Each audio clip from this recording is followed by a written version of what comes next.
అమరావతి రాజధాని పనులు తిరిగి ఊపందుకున్నాయి. గత 5 ఏళ్లుగా ఆగిపోయిన రాజధానికి కొత్త ప్రభుత్వం ఏర్పాటుతో తిరిగి పట్టాలెక్కింది.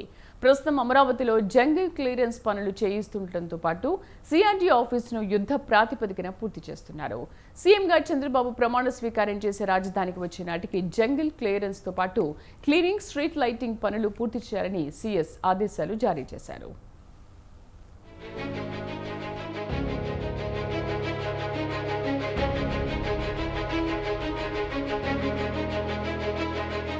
రాజధాని అమరావతిలో జంగిల్ క్లియరెన్స్ పనులు శరవేగంగా పూర్తి చేస్తూ ఉండడంతో రైతులు హర్షం వ్యక్తం చేస్తున్నారు. ఇటీవల సీఎస్ రాజధాని పనులు పరిశీలించారు. వెంటనే మిగతా పనులు ప్రారంభించాలని అధికారులను ఆదేశించారు. క్లీన్నెస్, జంగిల్ క్లియరెన్స్తో పాటు స్ట్రీట్ లైట్లు ఏర్పాటు చేయాలన్నారు. అటు సిఆర్డీఏ కమిషనర్ రాజధాని అమరావతిని సందర్శించారు. అమరావతి ఏరియాకు వాటర్ సప్లై చేసే ప్రాజెక్టు పనులు పరిశీలించారు.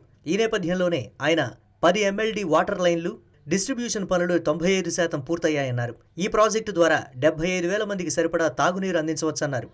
ఎడ్యుకేషన్ ఇన్స్టిట్యూషన్లకు ఈ ప్రాజెక్టు ద్వారా తాగునీరు పంపిణీ చేయవచ్చన్నారు. అమరావతి ఏరియాకి వాటర్ సప్లై చేయాలన్న ఒక ప్రాజెక్టు అప్పుడు డిజైన్ చేయడం జరిగింది. స్మార్ట్ సిటీ ఫండ్స్ కింద this 10 MLD water treatment plant మరియు వాటర్ డిస్ట్రిబ్యూషన్ లైన్స్ దగ్గరగా ఫినిషింగ్కి వచ్చేసింది.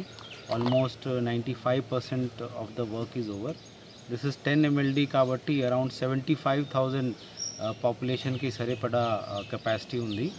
ఇదే వాటర్ సప్లై ప్రాజెక్ట్ ద్వారా మనం ఏదైతే ఇన్స్టిట్యూషన్స్ ఉన్నాయి, లైక్ పెద్ద ఎడ్యుకేషన్ ఇన్స్టిట్యూషన్స్ కానీ, సెక్రటేరియట్, హైకోర్టు, ఇంకా రాబోయే కాలంలో what ever institutions will come in to operation, వాటికి ఈ వాటర్ సప్లై ప్రాజెక్ట్ ద్వారా నీళ్ళు అందించడం జరుగుతుంది. అదేవిధంగా జంగిల్ క్లియరెన్స్ కోసం టెండర్ ప్రక్రియ ప్రారంభించామన్నారు.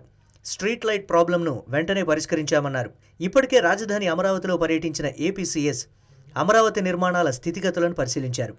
ఏ పనులు ఏ స్థాయిలో ఉన్నాయో ఓ నివేదికను సీఎం ప్రమాణం చేసే నాటికి సిద్ధం చేయనున్నట్లు చెప్పారు.